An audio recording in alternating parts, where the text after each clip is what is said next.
So if we can tell the difference, why then have places such as the UK started to restrict access to gender-affirming care, including puberty blockers?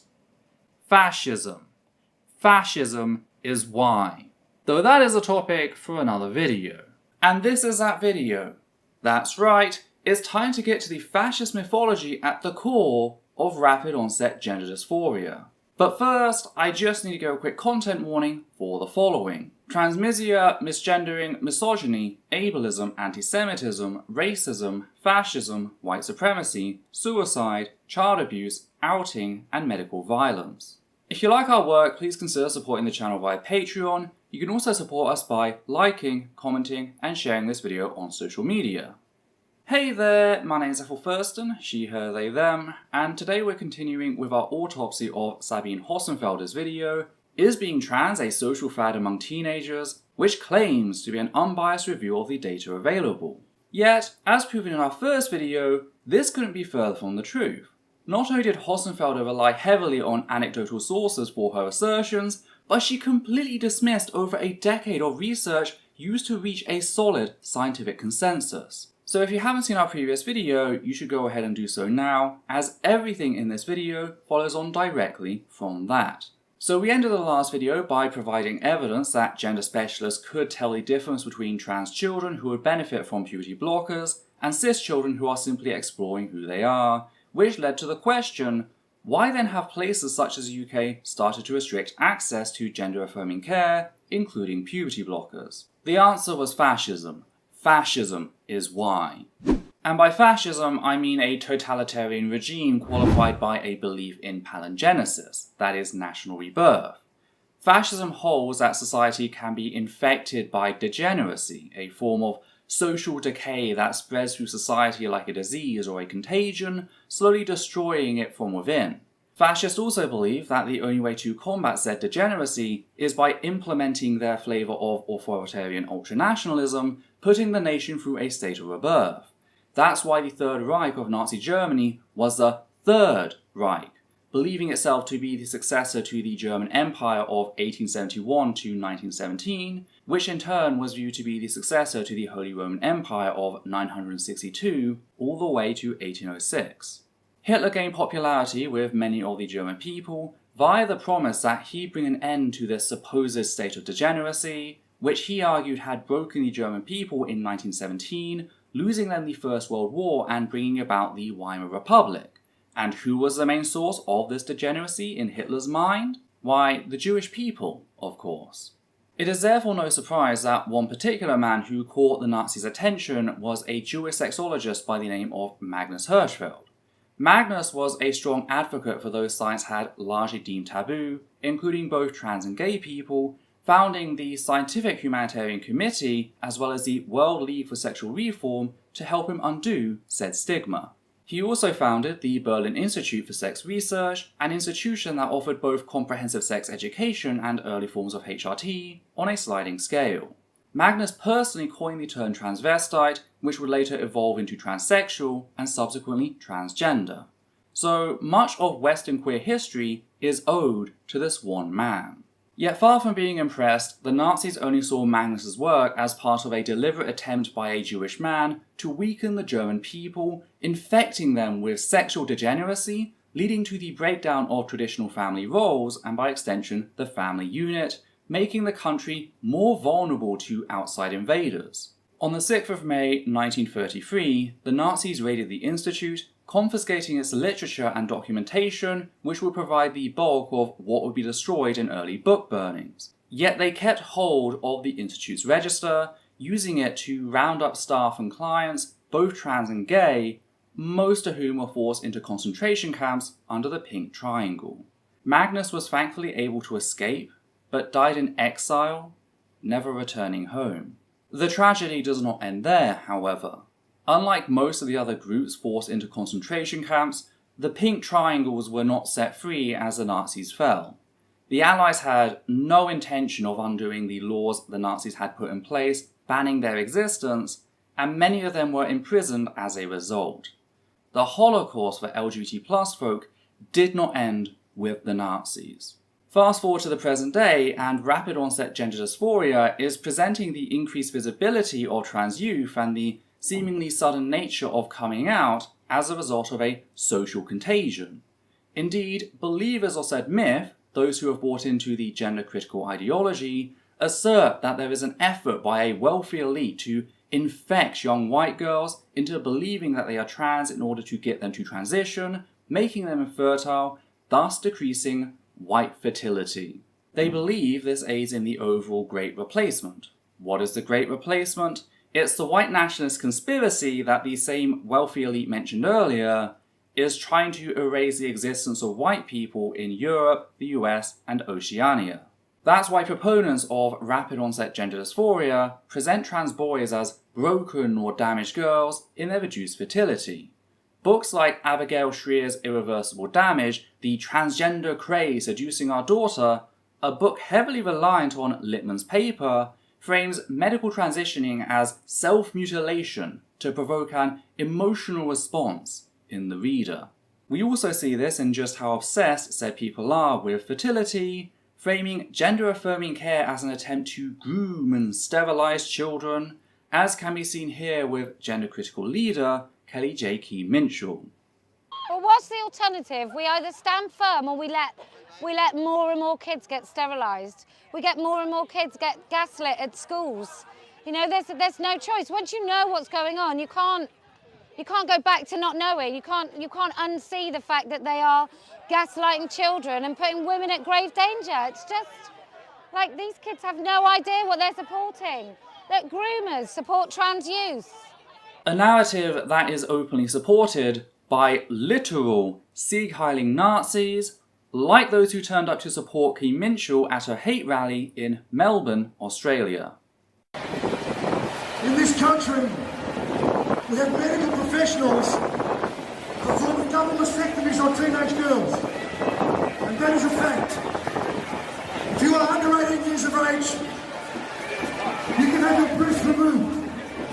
But you cannot get a tattoo. You cannot buy cigarettes. But the government allows young girls to have surgery because they think they were born in the wrong gender. That is the sort of society we live in. That is the sort of society that is provided by our own government. And we have medical professionals who are supposed to be our best and brightest, removing the breasts of teenage girls. Whatever happens is in the country. I challenge anybody to justify it to me why it is acceptable for a teenage girl to have surgery to change her gender. This is in 2023. We have drag queens story now. Local councils think it's acceptable for drag queens to tell stories to preschoolers. Why is that acceptable? We all know it's not. We are here to protect the children. We are here to protect the women. Here are photos of key speakers from Key Minshall's rally, gleefully posing with said Nazis, just in case anyone wants to lie and claim that they're unrelated. Because whilst members of the gender-critical movement in the US are more open about their intent, those across Europe, like Key Minshall, tend to dress their fascism up in the language of feminism. That's why, whilst claiming to be fighting to protect women's rights, Key Minshall's recent Let Women Speak tour across Australia and Aotearoa was funded by the Conservative Political Action Conference, or CPAC. So then CPAC came along and said that they would sponsor our events and cover all of our insurance throughout our whole trip, which is really kind of them. But what we would need to do is we would need to show that we were working for them, working with them. And so they are very kindly, they have sponsored our insurance throughout Australia, which means that if anything happens, we are insured. Some women don't like it, apparently. And I say that if you want to sponsor our events, if you want to donate a large sum of money to our events, you can also have your logo on our public advertising.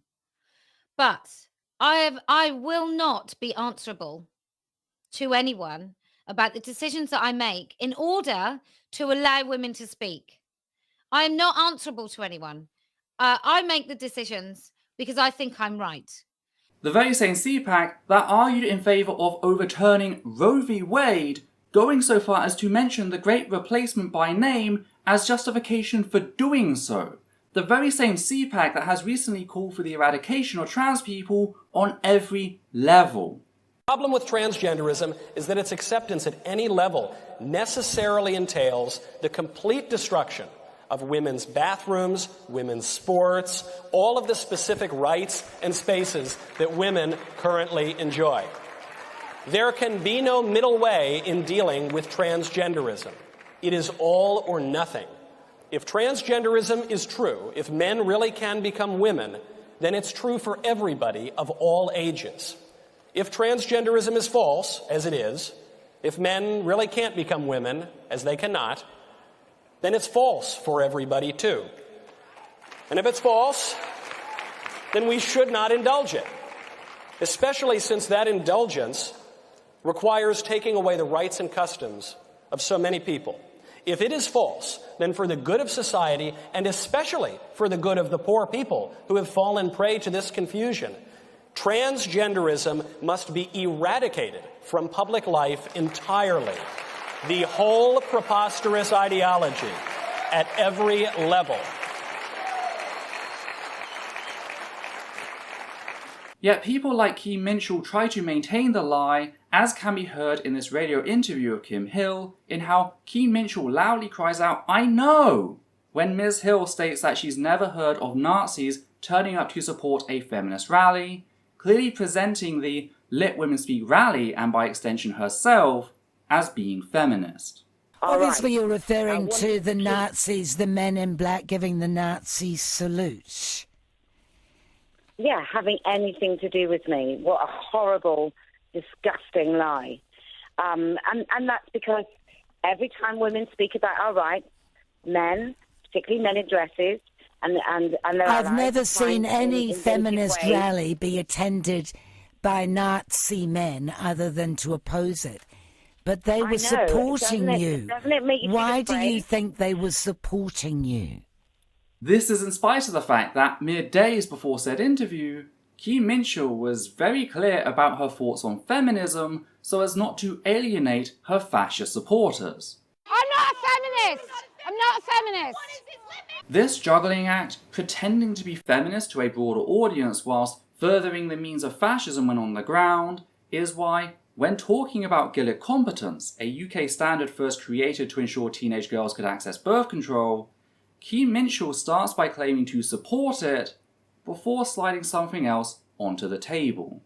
So, I'm particularly unhappy about that ruling. However, there are other routes to win this.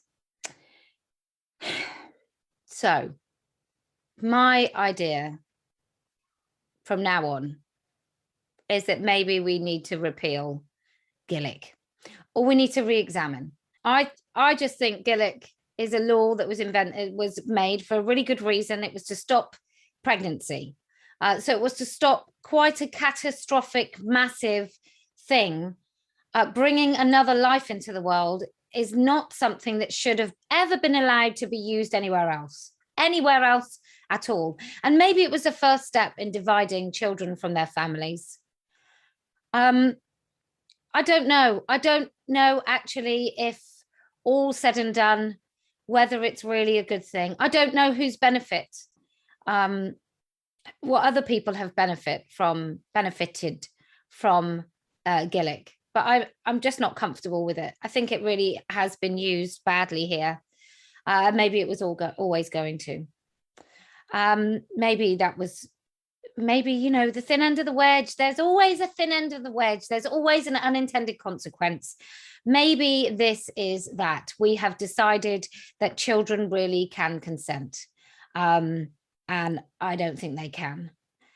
And I think actually we need to find other ways to stop teenage pregnancy. The narrative that birth control has divided children from their families is a purely fascist narrative. She is signaling to fellow fascists in her audience that she's on their side, she just can't support them so openly.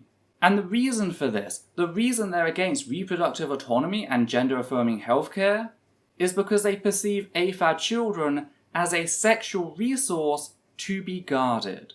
Up and down the country and around the world, girls are removing breasts that have never known a lover's caress.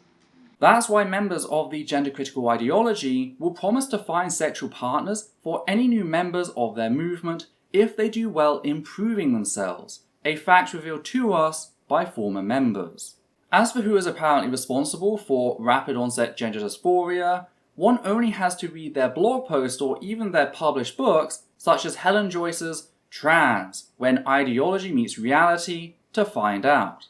Helen Joyce's book, which also leans heavily on Littman's paper, gives us 3 names: George Soros, John Stryker, and Jennifer Pritzker, all 3 of whom are Jewish. This is in spite of the fact that there are plenty of wealthy non-Jewish folk who also support trans people. The reason they don't get mentioned is because the supporters of rapid onset gender dysphoria believe that it is a Jewish shadow state that is pushing transitioning onto young girls, getting money in the process before using that money to further their control. It is modern day blood libel.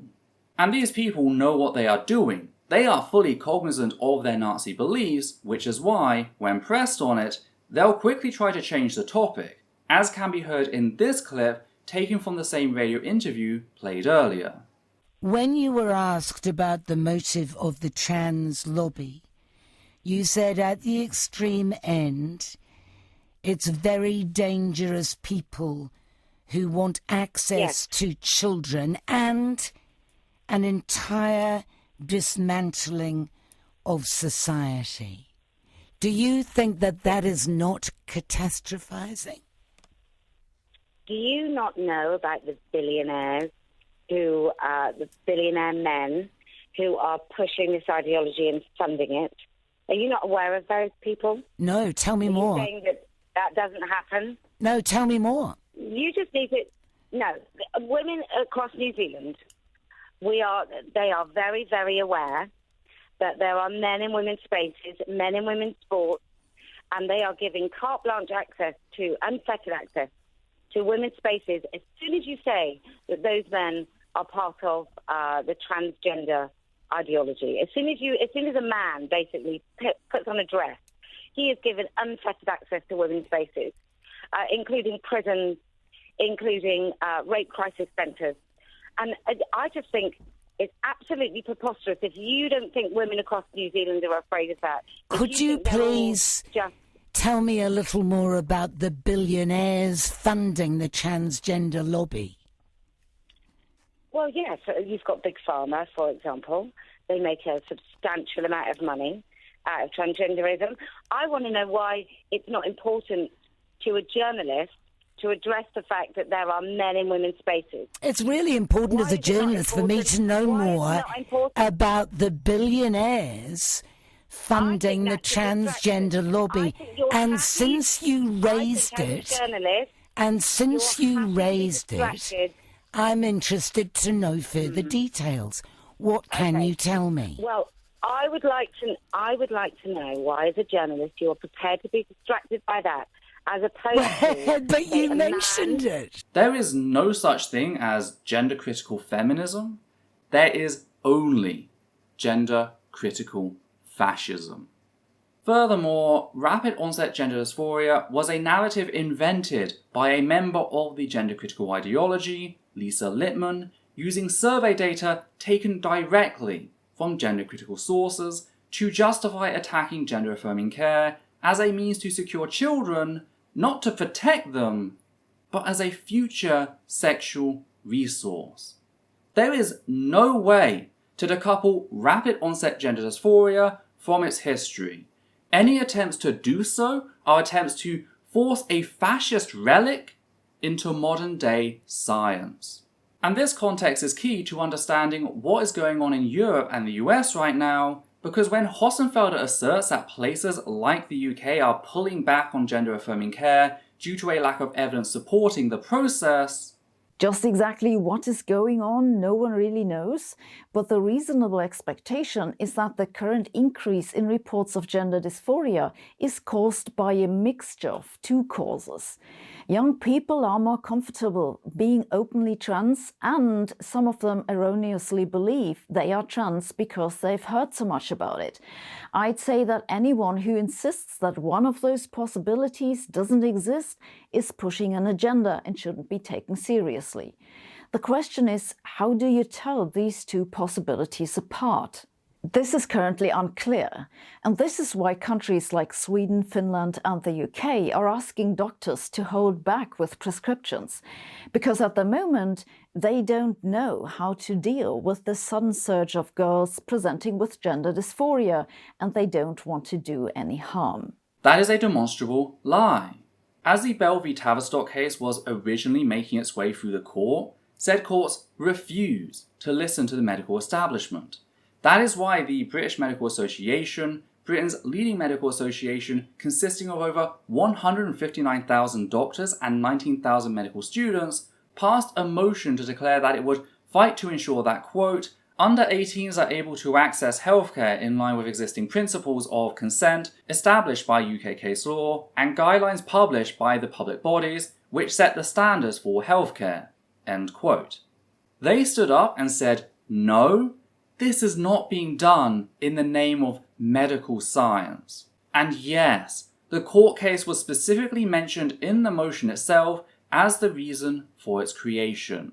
The courts did not rule against Gilead competence in regards to puberty blockers because of the science. They did so in spite of it. They ruled to enforce their authoritarian dictates on the bodies of trans youth, classing them second-class citizens in the process. Thankfully, the ruling was overturned, but sadly it wasn't enough. The current UK government has strangled Tavistock, as with the rest of the NHS, to the point that said service was no longer deemed fit for purpose. Not because of gender affirmative care or puberty blockers, but because the average waiting time for a first appointment with a gender specialist was between 33 and 36 months. 3 years. Though there are some records of trans youth having been made to wait for just shy of 6 years, and that's just to be seen as part of their first appointment. That is what killed trans youth healthcare in the UK. Because whilst the UK government has pledged to rebuild a new service, hence the consultation Hossenfelder flashes on screen, yeah, that's not going to happen. Not in the current climate.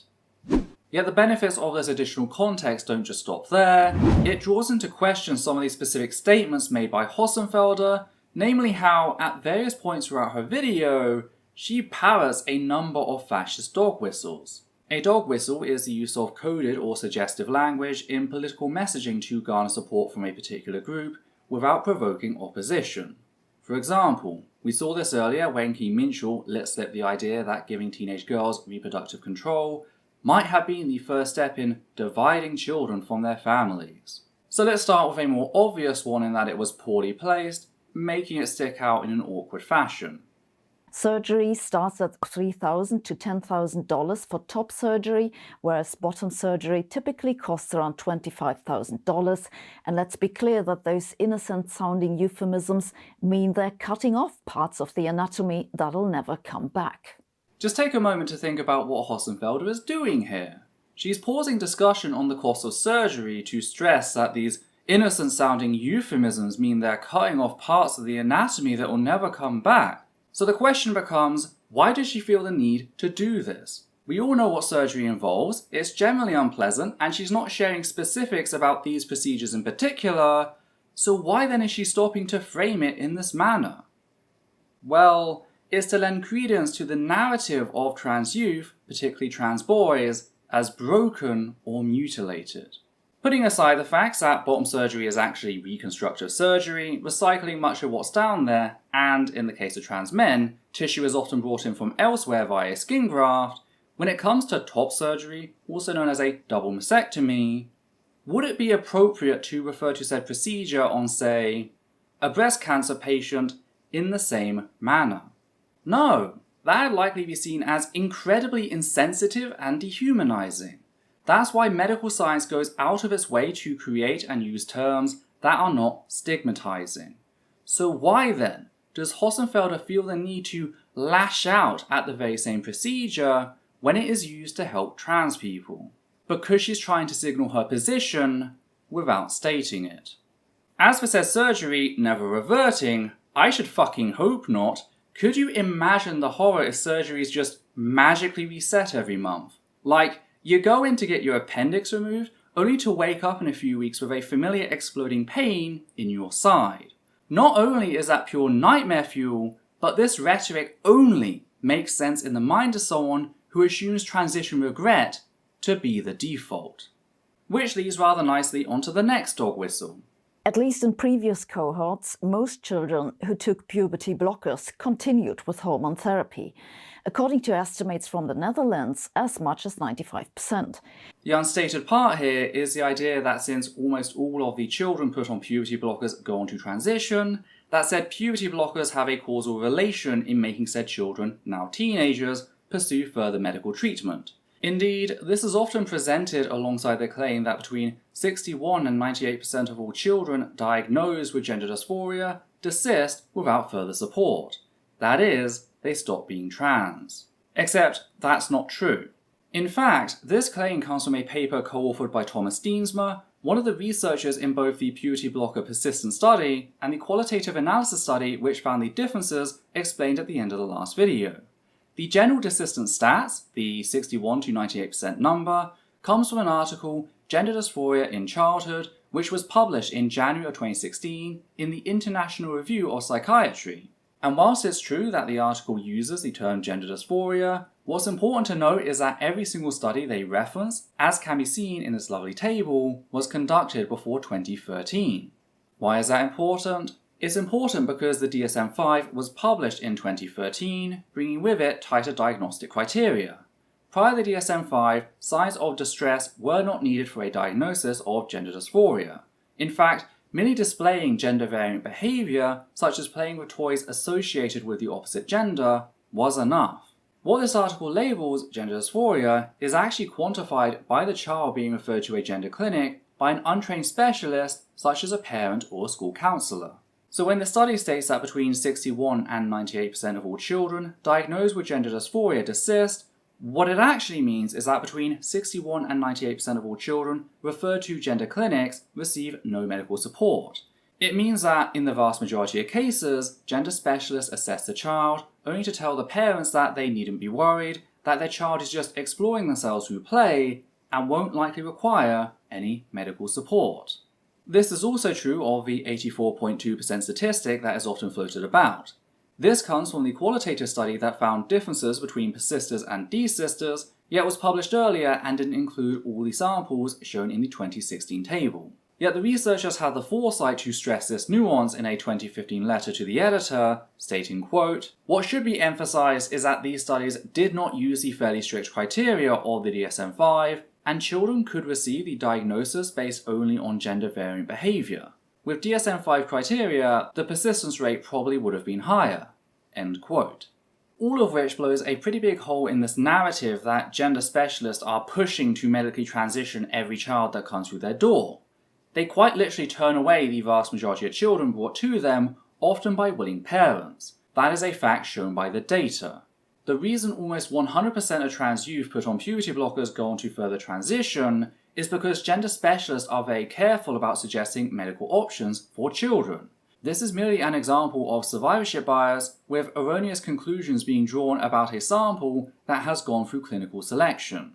Moving on, we also need to take notice of the way Hossenfelder chooses to refer to trans boys and AFAB MB folk, namely how, in spite of starting her video by asserting that she referred to people under the assigned at birth system, some transgender people prefer not to draw a distinction between sex and gender and instead distinguish between their experienced gender and the assigned gender or the gender assigned at birth. For the rest of this video, we'll do the same. Hossenfelder doesn't keep to her word, as can be seen in clips like these. The same thing has been observed in the Netherlands, in Spain, in the UK, Canada, Sweden, and is also the case in the USA. Most of the increase in gender dysphoria reports comes from girls. What's more controversial is the question whether the typical age of girls to report gender dysphoria is also changing, and if so, why? The steep increase in the number of girls reporting gender dysphoria is, however, clearly evident in the data. Because at the moment, they don't know how to deal with the sudden surge of girls presenting with gender dysphoria, and they don't want to do any harm. By the way, I'm not including the 5 additional times Hossenfelder uses girl to talk about AFAB folk whilst explaining Lippmann's paper, as I felt that would be uncharitable. I am merely showing the time she does so elsewhere throughout her video. This choice of language after Hossenfelder has explicitly stated that she'll use assigned at birth cannot be ignored.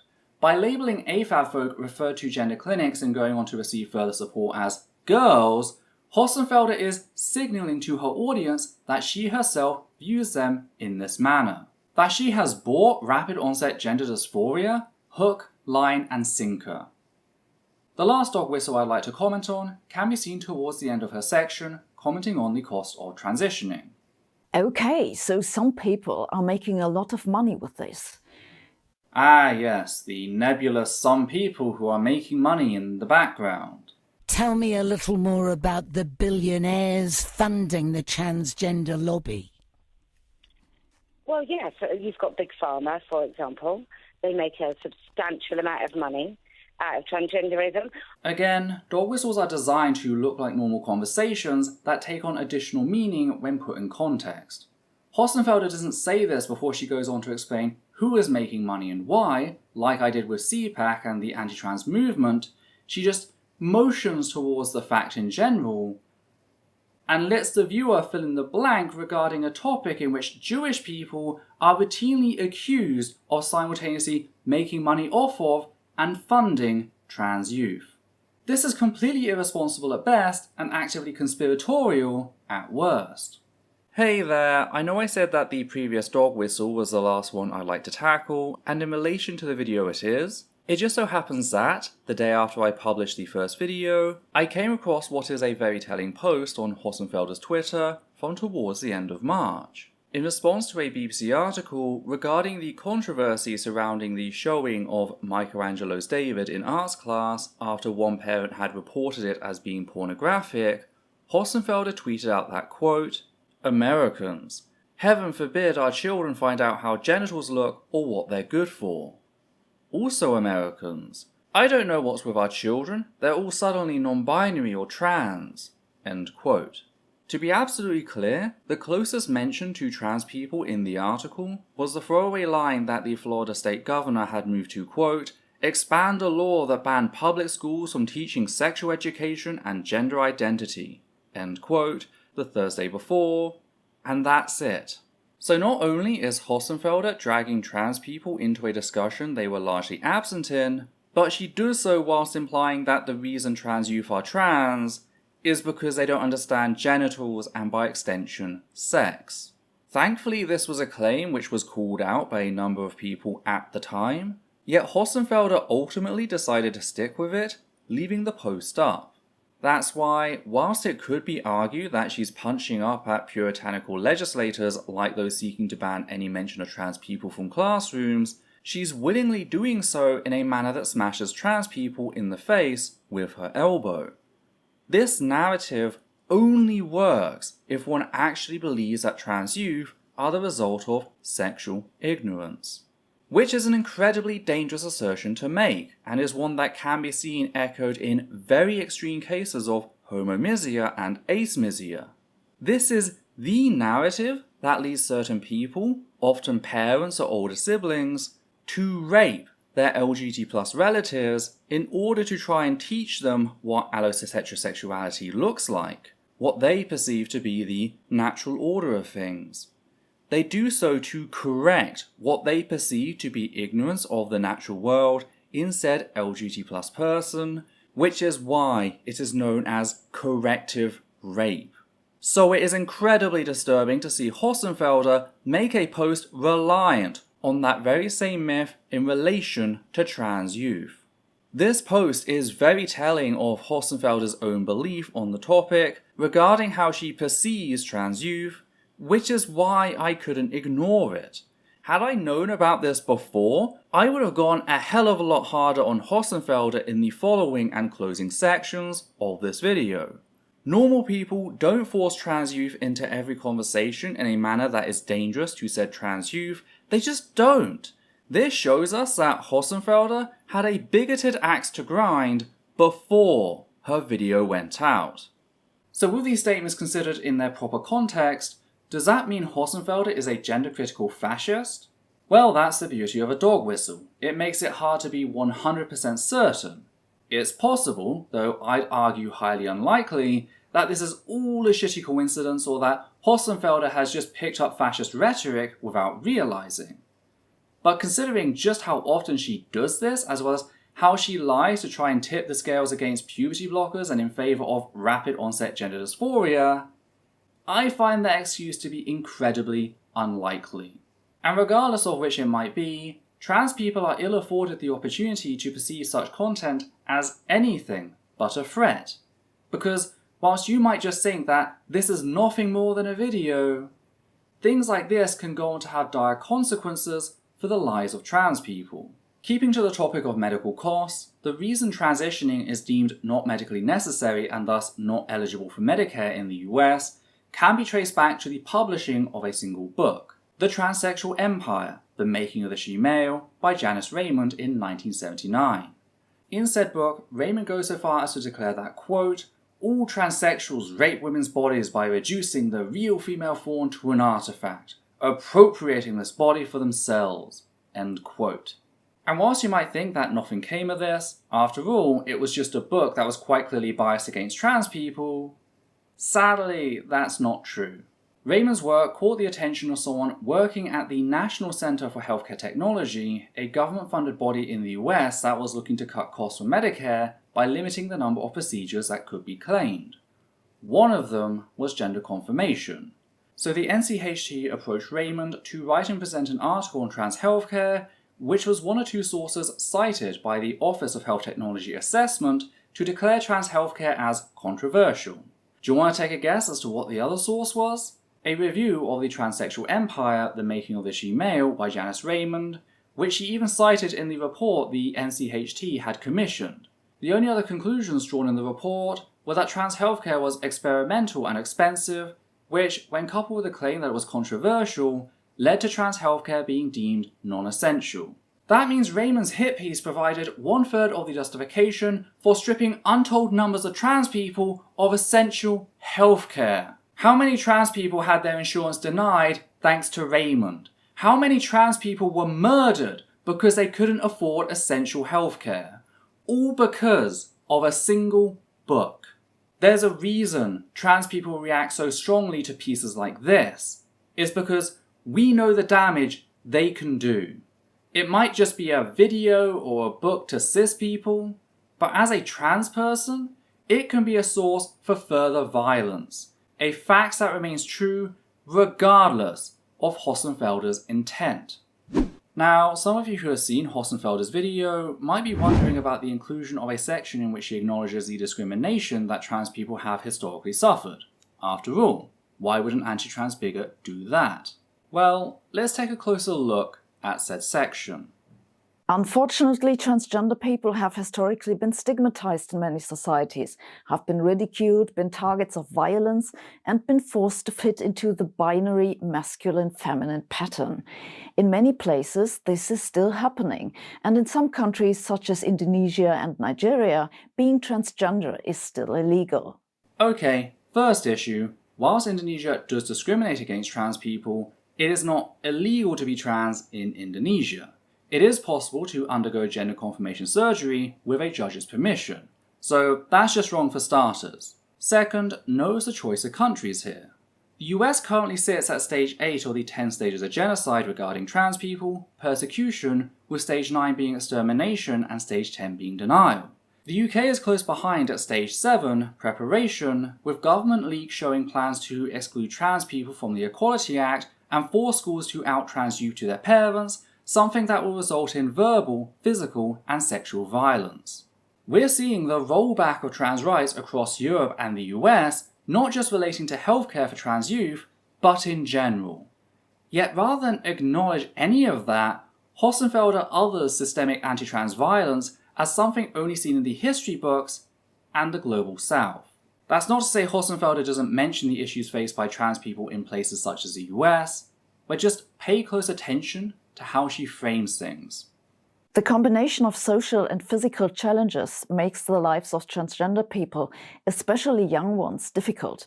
A 2017 survey of 125,000 American high school students found that transgender students were much more likely to report having suffered sexual violence while on a date, a problem that affects more than 1 in 5, and about 1 in 3 reported having attempted suicide.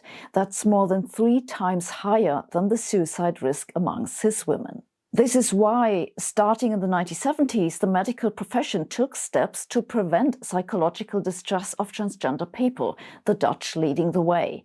Hossenfelder frames the issues being faced by trans youth in the US today as remnants of past generations, something that's being tackled. Just compare that narrative to this chart of the number of anti-trans bills proposed through state legislation since 2015, including bills targeting trans healthcare. The problems trans people face in Europe and the US are not echoes of a bygone age, it's the current gender-critical movement which is attempting to eradicate us. Yet far from pausing to consider the impact of said issues, Hossenfelder instead uncritically presents attempts to ban trans youth from healthcare in predominantly white European countries as them doing the right thing. Just exactly what is going on, no one really knows, but the reasonable expectation is that the current increase in reports of gender dysphoria is caused by a mixture of 2 causes. Young people are more comfortable being openly trans, and some of them erroneously believe they are trans because they've heard so much about it. I'd say that anyone who insists that one of those possibilities doesn't exist is pushing an agenda and shouldn't be taken seriously. The question is, how do you tell these 2 possibilities apart? This is currently unclear, and this is why countries like Sweden, Finland, and the UK are asking doctors to hold back with prescriptions, because at the moment they don't know how to deal with the sudden surge of girls presenting with gender dysphoria, and they don't want to do any harm. No, this is just the result of fascists trying to exterminate us, as demonstrated in how every major medical institution in both the US and the UK stand in direct opposition to said efforts.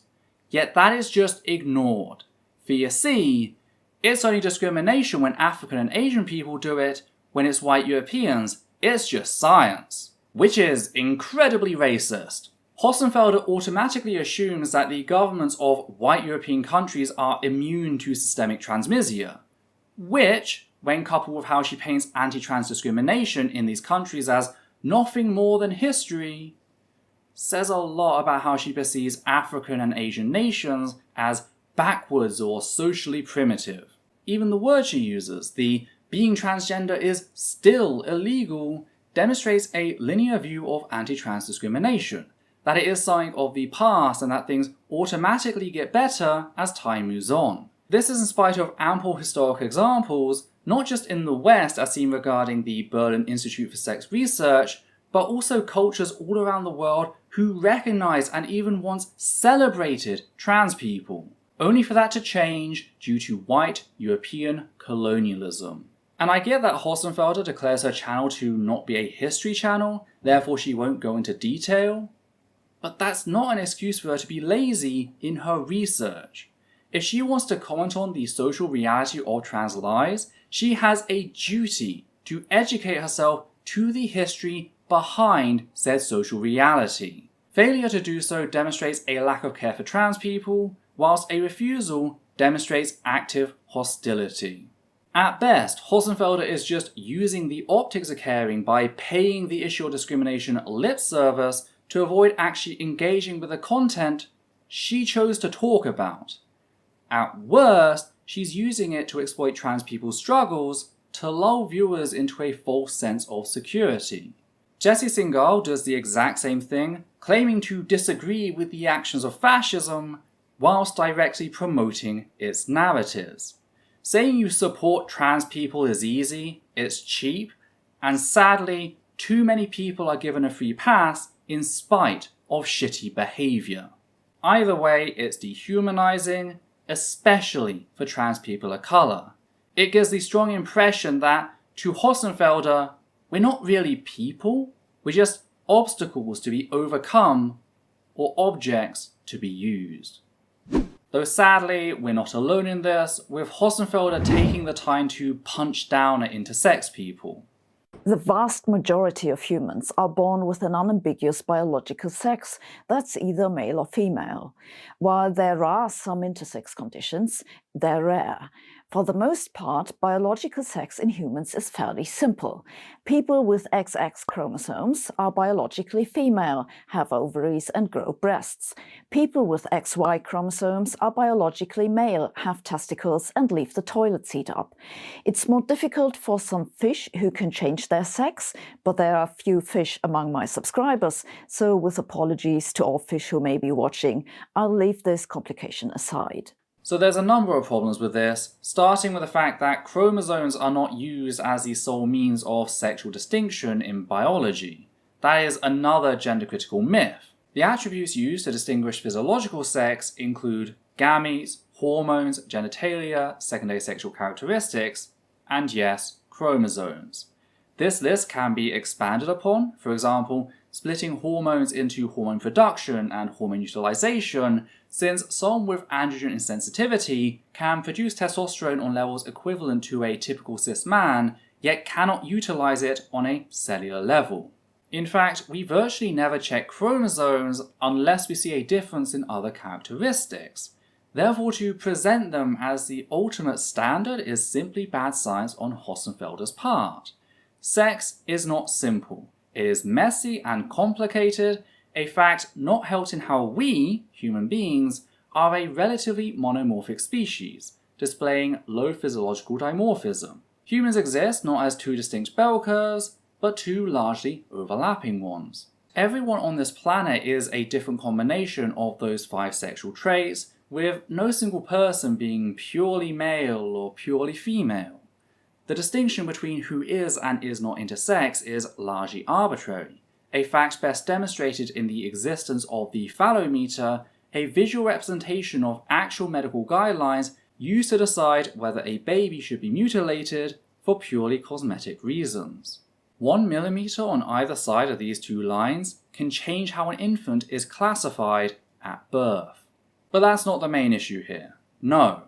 The main issue is how Hossenfelder brings up intersex people, discounts them as unimportant, mere seconds before bringing up fish capable of changing their sex and, mockingly, apologizing for the complication they present. This is just needlessly antagonistic towards intersex people who, by the way, make up 2% of all live births. That means Hossenfelder, who has 844,000 subscribers at the time of writing this, should, in theory, have 16,880 subscribers who are intersex. At least before this video went out. Have you actually stopped to think about what 16,000 people look like? That is not an insignificant number. Yet rather than respecting them and treating them as human beings worthy of compassion and time, she dismisses them, only to immediately waste time to make an off joke about certain fish who are capable of changing their sex, a move I can't help but perceive as a direct dig at intersex people for the apparent crime of existing and making the question, what is sex, more complicated than XX and XY. Again, just really dismissive and dehumanizing in general, something that does not lend itself to talking about people. But Ethel, I've seen you bring up biological diversity in the animal kingdom in regards to trans, intersex and gay people. Yeah, to explain why the social conventions so many people try to force upon the natural world do not work, and how nature doesn't give two shits about how something is done. Hell, it doesn't give two shits if something is done. Nature just is.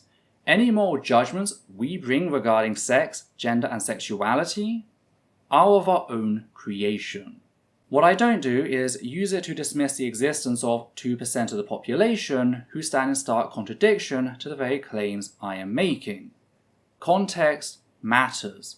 How we treat people matters. Hossenfelder treats intersex people as a joke, which is a big issue when we consider that many policies targeting trans people deliberately conflate trans and intersex people in the process. How every time trans people are targeted, intersex people are also made to suffer.